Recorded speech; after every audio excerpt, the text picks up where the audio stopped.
예수 믿는 우리가 회복해야 될 것 중에 참 중요한 것이 있다면 이 예수님을 향한 이 간절함의 회복, 이게 참 중요하다고 생각합니다. 똑같이 예배를 드려도 참 이 예배에 일하실 하나님에 대한 그 소망과 또 기대함, 또 이 간절함을 가지고 예배 드리는 분하고 아무 그런 그 간절함, 열망 없이 예배 드리는 거는 그 결과의 차이가 많이 납니다. 그래서 또 오래 예수 믿은 사람일수록 또 교회의 중직자들일수록 이 주님을 향한 간절함을 회복시켜 달라는 기도가 필요한데요, 바로 오늘 본문에 이런 그 절박함, 이 간절함, 이것을 가지고 이제 그 주님을 찾는 한 여인이 등장을 합니다. 이 여인은 그 혈루증이라는 병을 갖고 있는데요, 이 하혈이 멈추지 않는 그 일종의 부인병인 것 같습니다.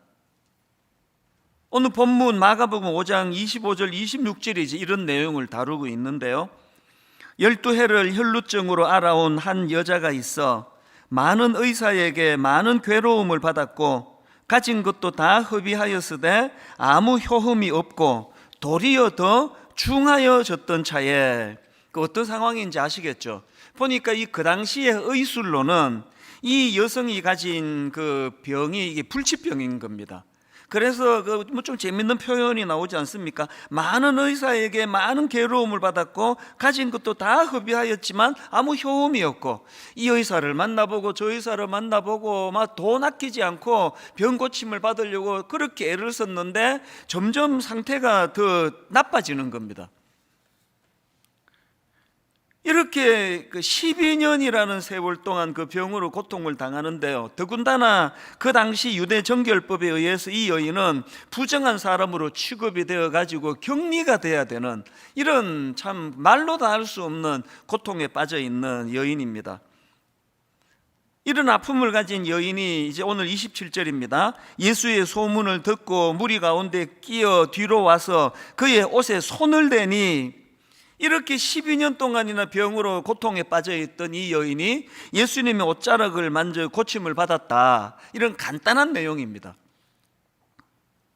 그래서 이제 이 고침받은 여인에 대해서 좀 살펴보려고 하는데요, 먼저 살펴볼 그 포인트 한 가지, 아주 중요한 포인트 한 가지를 다루고 넘어가려고 하는데요, 자 24절을 보십시오. 이에 그와 함께 가실새 큰 무리가 따라가며 애워싸 밀더라. 세 번역으로 보니까 큰 무리가 뒤따라오면서 예수를 밀어댔다. 그러니까요, 지금 이 혈루증을 앓던 이 여인만 예수님 옷자락을 만진 게 아니고요, 막 많은 군중들이 밀고 당기고 하면서 많은 군중들이 예수님 옷자락에 손을 대고 예수님을 밀치고 그런 상황입니다. 근데 제가 짚고 넘어가고자 하는 포인트가 뭐냐면은, 아니 그렇게 수많은 사람들이 예수님의 몸에 손을 댔는데 어떻게 고침받은 여인, 기적을 경험한 여인은 이 여자 한 사람인가? 이게 왜 중요합니까? 오늘도 많은 분들이 주님의 옷자락을 잡는 심정으로 예배를 드리러 오는 거 아닙니까? 그런데 어떤 분들은 너무나 이 고침받은 여인처럼 예배 한번 잘 드리면 인생이 바뀌거든요. 예배 한번 잘 드리면은 그 마음의 병이 다 치료가 되는 거거든요. 이런 일들이 거의 뭐 매주일마다, 그래서 한때 막 건의가 계속 들어왔습니다. 우리 화장실에다가 좀 두루마리 그 휴지 말고 크리넥스를 좀 비치해달라. 예배가 끝나면은 막 너무 많이 우시는 분이 있어가지고 막 그런 건의가 들어올 정도였거든요. 그렇게 오늘 본문의 옷자락을 만져 고침을 받은 여인처럼 예배 가운데 이 놀라운 은혜를 경험하는 분이 계시는가 하면 전혀 그런 게 없는 분들, 그 이 차이가 어디서 나오는 건가? 왜 수많은 사람들이 예수님 몸에 손을 대고 옷자락을 만지고 했는데 유독 이 여인만 고침을 받았는가? 이게 오늘 그 먼저 살펴볼 포인트 중에 하나인데요, 여러분 왜 이 여인만 고침을 받았나? 이 질문에 대해서 답은 간단합니다.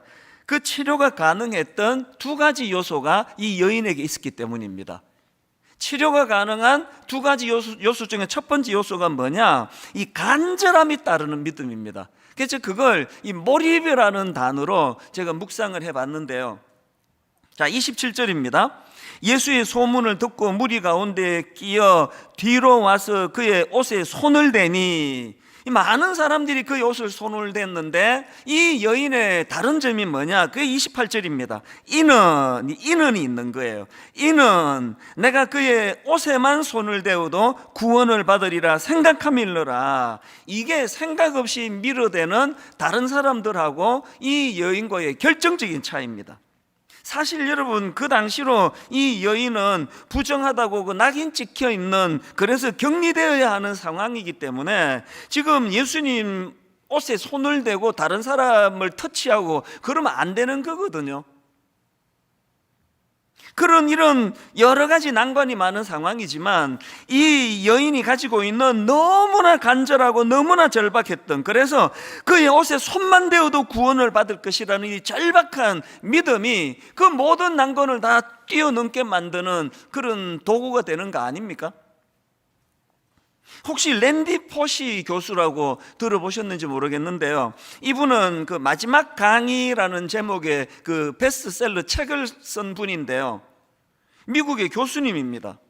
그런데 이분이 이제 췌장암 말기 선고를 받고요, 이분에게 감동이 뭐냐 하면은 그렇게 마지막으로 죽어가면서 대학교 자기 제자들, 학생들에게 너무나 감동적인 강의를 했는데, 그 강의가 이제 유튜브를 통해서 막 전 세계에서, 저도 이제 유튜브로 그걸 본 것 같습니다. 저는 이제 책을 구해서 봤지만. 그래서 이제 이분의 막 너무나 그 강의가 이제 고별 강의가 유명을 해서 그 강의를 묶은 책 제목이 이게 마지막 강의입니다. 이 책이 출간되자마자 뉴욕 타임스 베스트셀러가 됐고요, 29개 나라 언어로 이 책이 번역이 될 정도로 그렇게 그 열광하던, 각광을 받던 그런 강의를 했던 분인데요, 근데 저는 이 랜디 포시 교수가 했던 말 한마디를 참 마음에 간직하기를 원합니다. 자기 학생들, 제자들에게 이런 말을 했습니다. 절대 포기하지 마라. 장애물에 부딪히거든 나에게 절실함을 물어보는 장치에 불과하다는 사실을 잊지 말아라. 무슨 말인지 아시겠죠? 뭐 난관이 찾아오면은 뭐 어지간한 사람들 포기해 버리는데 그러지 말라는 거예요. 난관이 찾아오면 그게 니를 지금 테스트하는 거다. 난관이 찾아오면은 네가 정말 이런 난관에도 연연하지 않을 만큼 절실함이 있는지를 물어보는, 그 물어보려고 하는 이게 장치로 생각해라. 이게 참 제게 많이 도전이 되더라고요. 하버드 상위 1%의 비밀, 이런 제목의 책이 있는데요, 이 책도 비슷한 내용입니다. 이 책의 부제가 신호를 차단하고 깊이 몰입하라. 사실은 이게 이 책의 핵심적인 주제거든요. 그러니까 하버드에서 찾은 가장 강력한 성공 공식이 그 블락 앤 딥이에요. 블락 앤 딥, 우리말로 하면은 차단과 깊은 몰입. 제가 그 책의 주제들을 보면서 이건 영적으로도 이게 또 같은 그 원리인데, 그런 생각을 하는 겁니다. 여러분, 영적으로 성숙해지려면요, 블락 앤 딥, 이걸 잘해야 돼요. 뭘 블락해야 됩니까? 뭘 차단해야 됩니까? 주님과의 깊은 교제를 방해하는 혼미한 것들을 차단해야 돼요. 음란한 거, 악한 거, 패역한 거, 뭐 이런 건 아니라도요. 저는 참 좀 자극적인 다큐멘터리를 좀 좋아하는 것 같아요. 그래서 뭐 금요일날 하는 다큐멘터리 뭐 궁금한 이야기인가 뭐 그런 거, 또 뭐 그것이 알고 싶다, 또 무슨 MBC 무슨 탐사 뭐 이런 것들을 제가 즐겨 보거든요. 그러다가 요새 이제 끊어야 되겠다고 제가 작정을 했는데요, 아직 못 끊고 있습니다. 막 너무나 막 토막 살인, 그것이 알고 싶다, 또 뭐 별의별 막 이상한 이런 사기 막 이런 것들이 막 계속 이제 그걸 막 프로를 돌아가면서 그걸 보다가 보니까 내가 이상해지는 것 같아요, 제가. 그래서 이제 내가 이거 더 이상 이거 내가 끊어야 되겠다. 이런 거 내가 왜 이런 걸 내가 궁금해 하느냐? 그것이 안 알고 싶다, 알고 싶지 않다. 그래서 제가 안 보려고 애를 많이 쓰는데요, 이 중독이 잘 안 됩니다. 여러분, 우리가 영적으로 깊이 들어가려면 블락 앤 딥이라 그랬잖아요. 뭘 블락해야 됩니까? 그게 막 이런 어떤 악한, 아주 막 포악한 행동 이런 게 아니더라도 저희 어머니를 제가 존경하는 게, 저희 어머니는요 저녁 시간에 TV 1절 안 보셨어요. 왜 텔레비 재밌는 연속극 안 보세요? 그러면요 늘 하시는 말씀이, 내가 왜 잠들기 전에 저런 그 귀신 씨나락 까먹는 저런 거 보고 그 자면서 왜 그 영향을 내가 받아야 되느냐고. 말씀 묵상하고 말씀 암송하고 그렇게 하고 잠자리에 들어가시는 거, 이게 바로 그 불락의 정신이라는 걸 제가 나이 들어서 내가 알게 된 거거든요. 여러분, 영적으로 깊이 가기 위하여 이 세상의 악한 것들, 혼란한 것들, 이런 것들을 여러분 차단하려고 애쓰고 계십니까? 음란한 것들이 괴롭히면요 그냥 막 인터넷을 끊어버리세요. 불락해야 돼요. 그런가 하면은 불락만 하는 것이 아니라 불락 앤 딥, 이 딥이 뭡니까? 깊이 몰입하라는 겁니다. 여러분, 우리가 이 악한 세상을 다 차단시키고 어디에 몰입을 해야 됩니까? 무엇에 몰입해야 됩니까? 히브리서 3장 1절이요 그러므로 함께 하늘의 부르심을 받은 거룩한 형제들아, 우리가 믿는 도리의 사도시며 대제사장이신 예수를 깊이 생각하라. 뭘 깊이 몰입해야 된다고요? 히브리서 12장 2절 믿음의 주여 또 온전하게 하시는 이인 예수를 바라보자. 기왕에 우리가 신앙생활 하는데 여러분, 그냥 막 군중들이, 그 수많은 군중들이 예수님 몸에 손을 대고 밀치고 해도 아무런 일도 일어나지 않는 이런 신앙생활이 아니라, 그 12년 혈루병으로 고통하던 이 여인이 간절함을 가지고, 깊은 몰입을 가지고, 의도를 가지고 주님 옷자락에 손을 댔을 때 12년 동안의 그 끔찍한 자기를 괴롭히던 혈루병이 떠나가는 이런 아름다운 일들을 좀 경험하면서 예수 믿으면 좋지 않습니까? 저는 그 전화기를 발명했던 알렉산더 벨이 했던 말이 있는데요, 이런 말을 했습니다. 초점을 맞추기 전까지 햇빛은 아무것도 태우지 못한다. 이게 얼마나 의미 있는 이야기입니까? 이 막 태양이 막 어마어마한 열을 가지고 있고 어마어마한 빛을 가지고 있지만, 그러나 여러분, 초점을 맞추기 전까지 햇빛은 아무것도 태우지 못한다는 거 아닙니까? 어릴 때 그 무슨 렌즈를 가지고 그 막 그 볏짚 같은 거 태웠던 기억이 저도 있거든요. 신앙생활도 마찬가지입니다. 정말 우리가 한번 하나님 앞에서 블락 앤 딥, 기왕 내가 예수 믿는데 내가 주님을 사랑하고 주님을 알아가는데 방해하는 이것들을 한번 차단시켜 봐야 되겠다. 그것이 알고 싶다. 더 이상 안 보도록 저를 위해 기도해 주세요. 뭐 음란한 거, 뭐 음란 사이트 뭐 이런 거 뭐 참을 수준은 아니고요. 뭐 젊을 때는 또 그런 것과의 싸움이 필요하겠죠. 그래서 블락 앤 딥, 이것들을 차단하고 깊이 몰입하는데 믿음의 주여 온전하게 하시는 이 예수를 바라보자. 그래서 제가 이 설교를 준비하면서 이런저런 자료를 찾다 보니까요, 저 같은 설교자들한테 하는 메시지에 있는 글을 제가 봤는데요, 설교학 교수님인 권호 교수님입니다. 이 권호 교수님의 인터뷰에 질문이 이랬습니다. 변화를 이끄는 설교가 되기 위해서는 어떤 노력을 해야 됩니까? 뭐 우리 같은 목사들이 늘 관심을 갖는 질문이겠죠. 변화를 이끄는 설교가 되기 위해 어떤 노력을 해야 됩니까? 그랬더니 그 설교학 교수님이 이런 답을 적어 놓은 걸 봤습니다. 본문 몰입과 깊은 영성을 강조하고 싶습니다. 본문 몰입과 깊은 영성을 강조하고 싶습니다. 무엇보다 본문에 완전히 몰입해야 합니다. 적어도 하루에 2-3시간씩 말씀에 몰입해야 합니다. 설교자가 본문에 몰입하지 않으면 절대 청중을 몰입시킬 수 없습니다. 너무나 동의가 돼요. 한 주 동안 제가 이 본문 말씀을 어느 정도 깊이 몰입하며 어느 정도, 그래서 화장실 갈 때도 본문 프린트한 걸 들고 가고 잠자리에 들어가면서도 일어나자마자 제일 먼저 하나님의 말씀을 묵상하는 깊은 몰입이 있을 때 성도님들이 그 말씀의 은혜를 받는 거 아닙니까? 저는 종종 이 찬양이요, 전능하신 나의 주 하나님은 능치 못하실 일 전혀 없네. 제일 먼저 선포가 이거 아닙니까? 전능하신 나의 주 하나님은 능치 못하실 일이 없는 분임을 나는 믿습니다. 그런데 여러분, 그 수많은 군중들처럼 주님 몸을 만지고 밀치고 하는데도 이런 능력을 경험하지 못하는 거, 그리고 유독 12의 혈루증을 앓던 이 여인만이 그 주님의 옷자락을 만지면서 그분의 능력을 경험할 수 있었던 결정적인 차이, 그게 이 찬양 후렴이 있잖아요.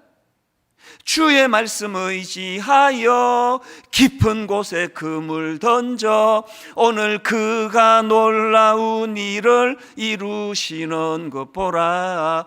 주의 말씀 의지하여 믿음으로 그물 던져 믿는 자에게 능치 못함 없네. 두 가지 조건이 있네요. 주의 말씀을 의지하여 어디로요? 깊은 곳에 그물 던져. 주의 말씀을 의지하여 무엇으로요? 믿음으로 그물 던져. 옛날 우리가 부르던 그 찬송가, 참 종종 제가 그게 떠올려져요. 왜 너 인생은 언제나 거기서, 그런 가사를 제가 까먹었습니다. 하여튼 왜 찰싹거리는 그 깊은 데 들어가지 못하느냐, 이거를 이제 그 다루는 찬양인데요. 왜 너, 까먹었어요. 하여튼 그 찬양을 제가 떠올리면요, 우리 어린 그 청소년 아이들이 이제 우리 바닷가 놀러가 해수욕 가자 그래가지고는 그냥 그 파도 이렇게 요 출렁출렁거리는데 발 하나 담그고 있다가 파도가 밀려면 그리고 도망가고, 이거 몇 번 하고는 해수욕 다녀왔대요. 우리 신앙생활이 그런 거 아닙니까? 발 하나 세상에, 발 하나 주님의 성령의 은혜의 물에 담궈 놓고 그 찰싹찰싹거리는데 그 무릎까지도 안 오는 그 물 경험하고 해수욕 다녀왔다는 거는 같은 신앙생활이면 곤란한 거 아닙니까? 그래서 주의 말씀 의지하여 깊은 곳에 그물 던져. 저는 이 깊이의 문제에 있어서 날마다 고심하고 날마다 괴로운 사람이에요. 이렇게 주일 예배가 다 끝나고 월요일 새벽이 되면 마음이 흔쾌할 때보다 마음이 괴롭고 답답할 때가 훨씬 더 많습니다. 아니, 하나님의 말씀은 심령 골수를 찔러 쪼개게 하자는 깊고도 깊은 말씀이라 그러는데 12년 혈루병을 앓고 있는 그 여인을 단번에 치료해 주시는 능력의 기록이 이게 성경에 담겨 있는데 왜 나는 설교가 이렇게 얕은가? 왜 설교가 좀 더 능력으로 나타나지를 못하는가? 주의 말씀 의지하여 깊은 곳에 그물 던져, 주의 말씀 의지하여 믿음으로 그물 던져.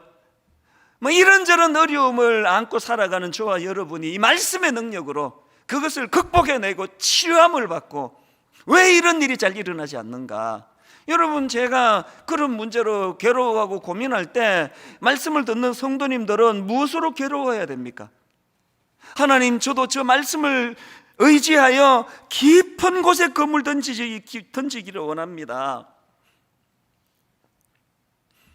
저희가 매 가을마다 특별 새벽 부흥회를 가지면요, 거기에 특별한 사연을 가지신 분, 특별한 열심을 가지신 분들이 여러 분 나오세요. 막 부산에서 차를 몰고 오셔가지고 밤 꼬박 새고, 그리고는 2시쯤 와가지고 새벽 1시, 2시에 와서 닫혀있는 학교 정문 앞에서 밤을 새면서 기다리는 분이 계시고요. 그 강북 어디에서 어떤 자매는 여기에 무슨 찜질방에서 그렇게 시간을 보내고, 너무 빨리 이 새벽 부흥회가 시작되기를 바라는 마음으로 일찍 와서 문 앞에 기다리고, 이런 분들이 꼭 여러 분 나타나거든요. 오늘 혈루증 앓고 있던 이 여인이 그런 상태예요. 정말 몰입하고 한번 몰두하고 한번 은혜 받아야 되겠다는 그런 절박한 마음을 가지고 옷자락을 잡을 때 거기에 능력이 나타난 줄로 믿으시기를 바랍니다. 이게 12회 혈루증 앓던 여인이 그 고침받을 수 있었던 첫 번째 요소고요. 그런가 하면은 두 번째, 이 여인의 병이 치료될 수 있었던 두 번째가 있는 요소가 있는데, 행동이 따르는 믿음입니다. 27절 28절입니다. 예수의 소문을 듣고 무리 가운데 끼어 뒤로 와서 그의 옷에 손을 대니 그의 옷에 손을 대니 많은 군중들은 여기까지밖에 없는데요, 이 여인은 그 다음 28절이 있습니다. 이는 내가 그의 옷에만 손을 대어도 구원을 받으리라 생각함일러라. 그는 먼저 생각을 했고 깊이 몰입했고, 그리고는 그 깊이 몰입한 생각을 행동으로 옮겼다는 겁니다. 여러분, 이날 이 여인이요, 야, 저 예수님 옷자락만 만져도 병 나을 거라 난 믿는다. 그리고는 안 만졌다고 치자고요. 병 고치 못 받는 거 아닙니까? 정말 말씀을 깊이 묵상하고 살펴보고 하지 않는 풍토도 개탄스럽지만, 말씀을 깊이 묵상하고 막 다락방 모임하면은 막 항상 그 깊이 있는 말씀을 묵상을 잘 나누는데도 불구하고 그것이 행함으로 연결되지 않는 많은 경우를 보는데, 그게 마음이 아프다는 거 아닙니까? 여러분, 주님의 주옥 같은 산상수훈이요, 맨 마지막에 이렇게 말씀을 끝냅니다. 마태복음 7장 24절. 그러므로 누구든지 나의 이 말을 듣고, 그 다음 보세요, 행하는 자는 그 집을 반석 위에 지은 지혜로운 사람 같으리니. 그런가 하면 반대로 26절. 나의 이 말을 듣고 행하지 아니하는 자는 그 집을 모래 위에 지은 어리석은 사람 같으리니. 여러분, 그 주옥 같은 하나님의 말씀이 선포된 이후에 맨 마지막 이 말씀을 주시는 주님의 의도가 뭡니까? 여러분, 그 모래 위에 지은 집처럼 한순간에 몰락해버리는 그런 비참한 인간이 되지 않기를 위해서는 말씀이 들려야 돼요. 그리고 그 들려진 말씀에 순종하며 행하는 자가 돼야 된다는 거거든요. 2000년의 세월이 지난 오늘 이 시대도요, 주님이 찾으시는 분은 한결같이 이런 사람입니다. 오늘 본문의 32절, 예수께서 그 일 행한 여자를 보려고 둘러보시니. 예수께서 이 일 행한 여자를 보려고 둘러보시니. 지금 뭐 다 마스크 쓰고 계시고 그래서 인간인 저의 눈으로는 뭐 눈에 띄는 독특한 분이 아무도 안 계세요. 그러나 이 시간에도 주님은요, 이 수많은, 그리고 지금 그 화면으로 예배를 드리는, 가정에서 예배를 드리는 막 수많은 분들에게 유난히 주목하는 분이 계세요. 유난히 주목하시는 분은 이 혈루병 환자와 같이 절박한 마음을 가지고 그 주님 앞에 나아가, 그리고 행동하는 믿음으로 그렇게 삶을 실천하는 그런 자들 아닙니까? 그래서 저는 이 두 가지 요소, 간절함에 따르는 믿음, 행동이 뒤따르는 믿음, 이 두 가지가 능력이 되어서 12년 동안 그를 괴롭혔던 혈루병을 치료받는 그런 사건이 본문에 기록되어 있다면, 저는 이 말씀을 준비하는 내내 주님 앞에 사모하는 마음이 있는 거 아닙니까? 오늘 저는 진짜 놀라운 말씀 선포하기 원합니다. 오늘 이 여인처럼 예배 중에 이 육신의 질병이 떠나가고 육신의 질병이 회복되는 사건이 일어나기를 원합니다. 일어날 줄 믿습니다. 올해 이 여인처럼 참 투병하는 어떤 성도님들의 그 육신의 질병이 예배 드리는 가운데 깨끗이 고침을 받는 사건이 예배 안에 일어날 줄로 믿습니다. 그런가 하면 마음의 병, 너무나 이 현대인들이 마음의 병을 많이 갖고 있는데, 저도 제 자신이요, 이게 맛이 간 건가? 이 정상인 건가? 그게 인생이에요. 모두가 다 너무너무 힘든 그런 무거운 짐을 지고 살아가는데요, 오늘 예배 가운데 그 혈루증 여인을 고치신 것, 주님의 능력이 오늘 마음의 병을 앓고 있는 우리 모든 성도님들의 아픈 마음을 치유해 주시기를 주님 이름으로 축원합니다. 가정의 회복이 예배 드리는 가운데 일어나기를 원합니다. 부부간에 이런저런 오해로, 이런저런 어려움으로 갈등을 겪는 가정에 예배 가운데 치유의 역사가 일어나기를 바랍니다. 이런 일들을 우리가 사모한다면 고린도전서 1장 18절, 십자가의 도가 멸망하는 자들에게는 미련한 것이요 구원을 받는 우리에게는 하나님의 능력이라. 십자가의 도가 멸망하는 자들에게는 미련한 것이요 구원을 받는 우리에게는 하나님의 능력이라. 이 하나님의 능력을 맛보고 경험하면서 신앙생활하는 저와 여러분 되시기를 바랍니다. 그런데 여러분, 여기서 한 가지요, 이렇게 그 여인처럼 눈에 보이는 육신의 질병을 고침받는 것도 중요하지만요, 그것보다 더 귀한 게 있습니다. 오늘 본문에 보면 30절을 보십시오. 예수께서 그 능력이 자기에게서 나간 줄을 곧 스스로 아시고 무리 가운데서 돌이켜 말씀하시되 누가 내 옷에 손을 대었느냐 하시니, 주님 다 하시잖아요. 전지전능하신 주님이, 주님 다 하신다고요. 그런데 왜 이런 질문을 거기다가 공개적으로 선포하시겠습니까? 누가 내 옷에 손을 대었느냐, 이 질문은 고침받은 후에 해야 될 일이 있기 때문에 주님이 그를 불러 세우기 위한 질문이에요. 여러분, 고침받는 것도 중요하지만 육신의 질병을 고침받은 이 여인이 해야 되는 일이 두 가지가 있는데, 첫 번째가 뭐냐? 능력의 주님과의 관계 맺기입니다. 주님이 누가 내 옷에 손을 대었느냐 그랬더니 그 여인이 부들부들 떨면서 무릎을 꿇습니다. 이거는요, 그 경외라는 건 이 육신의 질병을 단번에 고쳐주시는 놀라우신 메시아 주님의 능력을 경험했기 때문에 오는 그 두려움이 경외감입니다. 그렇게 부들부들 떨며 주님 앞에 그 여인이 무릎을 꿇습니다. 33절, 여자가 자기에게 이루어진 일을 알고 두려워하여 떨며 와서 그 앞에 엎드려 모든 사실을 여쭈니, 그랬더니 34절이 핵심입니다. 예수께서 이르시되 따라, 예수께서 이르시되 따라, 내 믿음이 너를 구원하였으니 평안히 가라. 여인이여가 아니에요, 따라예요.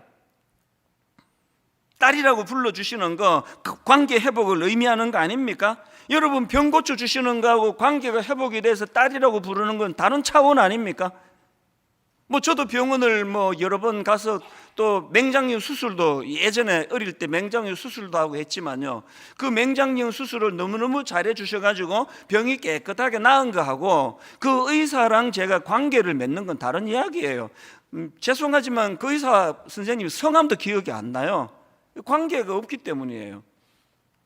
오늘 주님이 진짜 원하시는 건 우리가 가진 어떤 육신적인 문제를 해결하는 그것은 도구에 불과하고, 그것을 매개로 해서 딸아, 아들아 이렇게 부르실 수 있도록 관계를 회복하시는 거예요. 요한복음 14장 4절도 마찬가지 아닙니까? 내 안에 거하라, 나도 너희 안에 거하리라. 가지가 포도나무에 붙어 있지 아니하면 스스로 열매를 맺을 수 없음같이 너희도 내 안에 있지 아니하면 그러하리라. 그리고는 5절이요, 나는 포도나무요 너희는 가지라. 그가 내 안에, 내가 그 안에 거하면 사람이 열매를 많이 맺나니 나를 떠나서는 너희가 아무것도 할 수 없습니다. 이 관계 맺음의 문제고, 주님과의 관계 맺음이 이루어지면 능력자 되시는 그분의 능력이 우리 삶 속에서 역사한다는 거예요. 저는 이 나를 떠나서는 너희가 아무것도 할 수 없습니다, 이 말씀을 묵상하다가 예전에 들었던 인터넷 강의가 제가 생각이 났는데, 어느 교수님이 한 강의예요. 이 교수님이 이제 뭘 주장하느냐, 우리나라가 일본의 나라를 빼앗기는 그 불행한 역사를 갖고 있지 않습니까? 그런데 놀랍게도 또 불행하게도요, 우리나라가 일본에게 나라를 빼앗기는 과정에서 한 번도 제대로 된 전쟁을 벌이지도 못하고 나라를 빼앗겼다는 겁니다. 그 왜 그러느냐? 무기가 비교가 되지 않는다는 거예요. 그 당시 일본군의 주력 무기가 무라타 소총이라는 건데요, 영국에서 개발된 스나이드 소총을 일본 군인들이 사용하기에 더 적합하도록 개량을 해가지고 이 총을 만들었는데, 이 무라타 소총이 무서운 게 유효 사거리가 800m가 돼요. 그리고 1분에 15발까지 발사할 수 있는 총이었는데, 여기에 반해 조선 군인들이 가지고 있던 총이 화성총인데요, 유효 사거리가 120m예요. 임진왜란 때 썼던 거 거의 개량이 안 되고 그걸 썼답니다. 이게 전쟁이 되겠습니까? 저건 800m 유효 사거리로 총을 쏘아야 되는데, 그리고 이 화성총은 그 화약을 사용하는데 이걸 장전하려면 일어서서 해야 된다는 거예요. 일본군은 엎드려서 다 하는데 다 죽겠다는 거 아닙니까? 그러면서 교수님이 그 예를 하나 드는데요, 우리 동학 농민군이 화성총을 가지고 일본군과 전투를 벌였다는 겁니다. 그랬는데 일본군 군사 기록에 의하면은 그 전투에서 동학군 3만 명이 살해를 당했다는 겁니다. 일본군에 의해서 3만 명이 죽었는데, 여러분 우리 편 3만 명이 죽을 때 일본군 몇 명이 죽었는지 아십니까? 일본 기록에 의하면은 일본군 1명이 죽었대요. 어떤 기록에 2명이 죽었다는 기록도 있답니다. 이게 우리 군인이 왜소하고 힘이 없고 뭐 싸움을 못해서 그런 게 아니고요, 무기의 차이 아닙니까? 저는 그 강의를 들으면서 뭐 이게 뭐 목사의 직업병이기는 해요. 이게 영적으로도 지금 그런 거 아닌가? 오늘 여러분 우리가 만든 그 화승총을 가지고 싸우는데요, 유효 사거리가 120m 밖에 안 가요. 그런데 원수 마귀가 지금 우리를 공격해 대는 거는 놀랍게도 무라타 소총 800m까지 날아가요. 그래서 지금 뭐 다 무너지고 있는 거 아닙니까? 한국 교회를 보면은 너무 비참한 상태에 빠진 거 아닙니까? 이거 왜 자꾸 이런 비참한 일들이 벌어지느냐? 이게 지금 우리 조선동학 농민군이 가지고 있던 그 유효 사거리 120m 가는 화승총 들고 지금 싸우겠다는데, 이래 갖고는요 100점 100패입니다. 이게 지금 요한복음 15장 5절에서 너희가 나를 떠나서는 아무것도 할 수 없음이라, 이제 네가 만든 총 내려놓고 성령의 검으로 무장해야 된다. 에베소서 6장 12절, 마귀의 간계를 능히 대적하기 위하여 하나님의 전신갑주를 입어라. 17절, 구원의 투구와 성령의 검 곧 하나님의 말씀을 가지라. 18절, 모든 기도와 간구를 하되 항상 성령 안에서 기도하고. 여러분 우리의 노력, 내 한 31년 목회 관록 이런 것을 가지고 여러분 지난 주일날 4대 비전 선포했지 않습니까? 1만 성도 파송 운동, 드림센터 사회화는, 가평 우리 마을, 다음 세대 연구소, 이 모든 거 여러분 유효 사거리 120m 인간이 만든 그 총 들고 싸우면요 100점 100패예요. 여기서 무슨 소망이 있겠습니까? 기도해야 되는 이유가 여기에 있습니다. 여러분 여러분의 그 만든 소총 좀 내려놓으시지 않으시겠습니까? 성령의 검으로 무장하지 않으시겠습니까? 그게 기도예요. 기도. 그런가 하면은 두 번째로 고침받은 후에 해야 되는 게 하나 더 있습니다. 주님의 평화의 영향력 안으로 들어가기예요. 주님의 평화의 영향력 안으로 들어가기, 이게 무슨 말씀인가 하면, 자 본문 34절, 예수께서 이르시되 딸아 내 믿음이 너를 구원하였으니 평안히 가라. 평안히 가라, 이 말씀은요, 이 평안히 가라 할 때 이 평안은 헬라어로 에이레네라는 단어인데 여러 번 설명해 드린 단어입니다. 이 헬라어로 에이레네는 구약의 샬롬을 번역한 단어예요. 그러니까 지금 예수님이 딸아 네 믿음이 너를 구원하였으니 평안히 가라, 이 말씀은요 이제 병도 고쳤으니 네 마음 편하게 살아라 이런 뜻이 아니고요, 이 말씀의 의미는 이제 주님과의 관계가 회복된 자들이 누리는 샬롬, 주님이 주시는 이 하나님이 주시는 샬롬, 이 샬롬을 누리며 살도록 해라, 그 말씀이에요. 오늘 우리 시대에 이 샬롬이 절실한 시대 아닙니까?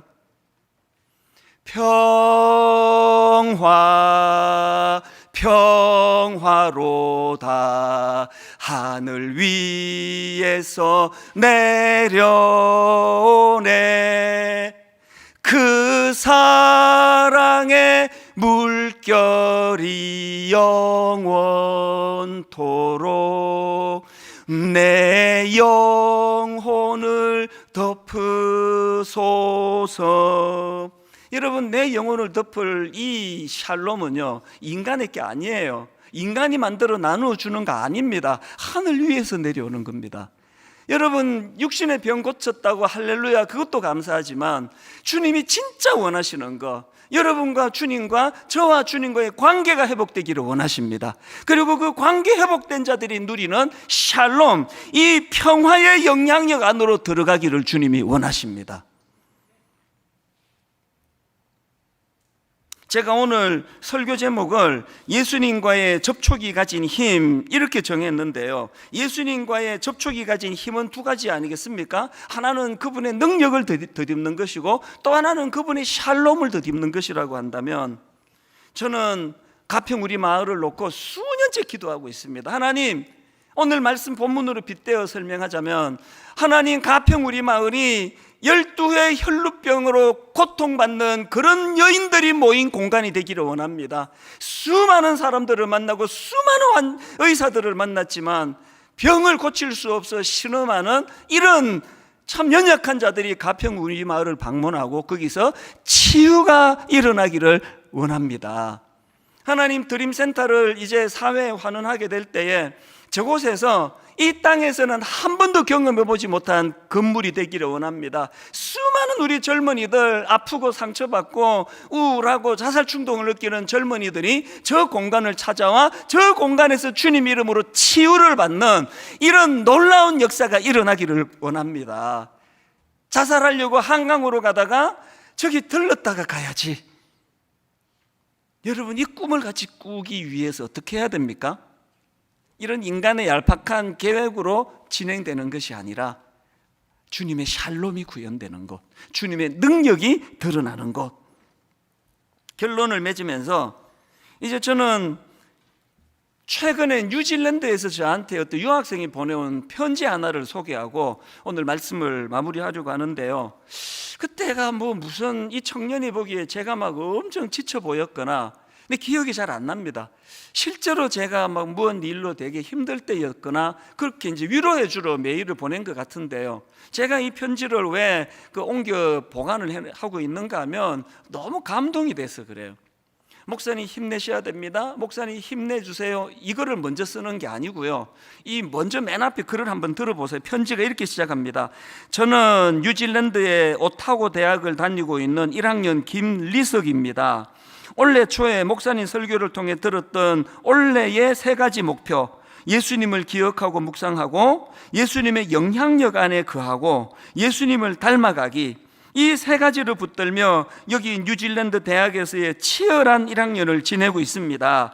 대학에 들어온 후에 마주하게 되는 음란하고 타락한 세상의 문화와 대중 흐름에 흔들리지 않도록 매일 새벽마다 기숙사에서 제 형과 함께 모여 기도하며 예수님께 은혜를 구하며 하루를 시작합니다.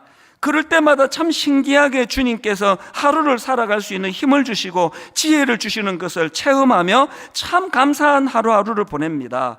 목사님께서 전해주시는 말씀을 통해 은혜 받고 때로는 눈물로 기도하며 회개하고 참으로 감사가 넘쳐 기쁜 한 주를 보냅니다. 그러면서 이제 제 설교를 통해서 어떤 은혜를 받는지를 쭉 설명을 하고는, 그리고 이제 맨 뒷부분에 목사님을 위해 기도합니다. 항상 말씀으로 승리하시기를, 그리고 평안하시기를 예수님의 이름으로 축복합니다. 목사님을 응원하는 김리석 올림. 제가 이 편지를 받고 감동을 받았던 게요, 대학교 1학년 2001년생입니까? 2002년생입니까? 이 어린 대학교 1학년 청년이 저를 위로해 주려고 편지를 보내주는데, 인간의 말로 목사님 화이팅 힘내세요가 아니에요.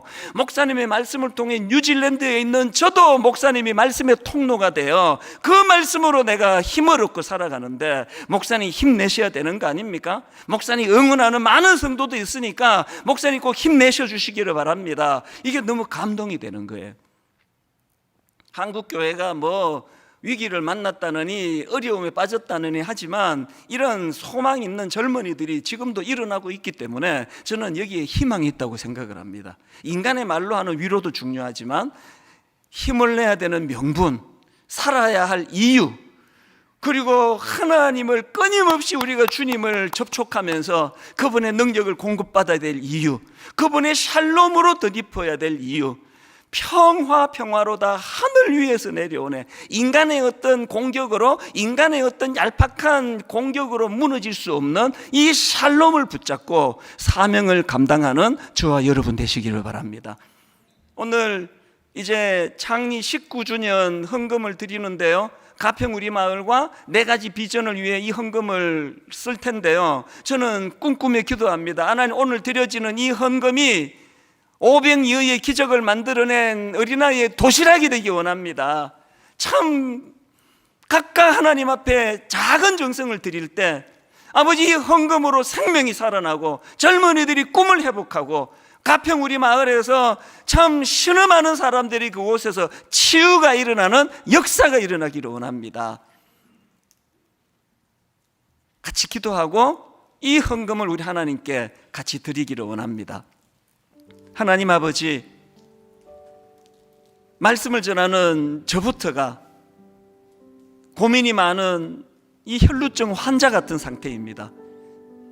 우리 많은 성도님들이 그 여인이 그랬던 것처럼 이 의사를 찾아가고 저 의사에게 도움을 구해도 근원적으로 병이 낫지 않아 많은 근심을 가지고 오늘 이 자리에 모였다 할 때에 하나님이 예배가 사건이 되게 해주셔서 치유의 역사가 일어나게 하여 주시옵소서.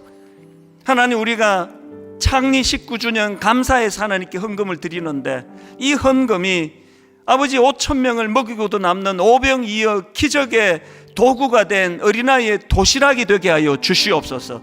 우리들의 삶이 5,000명을 먹이고도 남는 참 이 시대와 민족과 다음 세대를 섬기는 하나님의 능력으로 덧입는 주님의 자녀들 되게 하여 주시옵소서.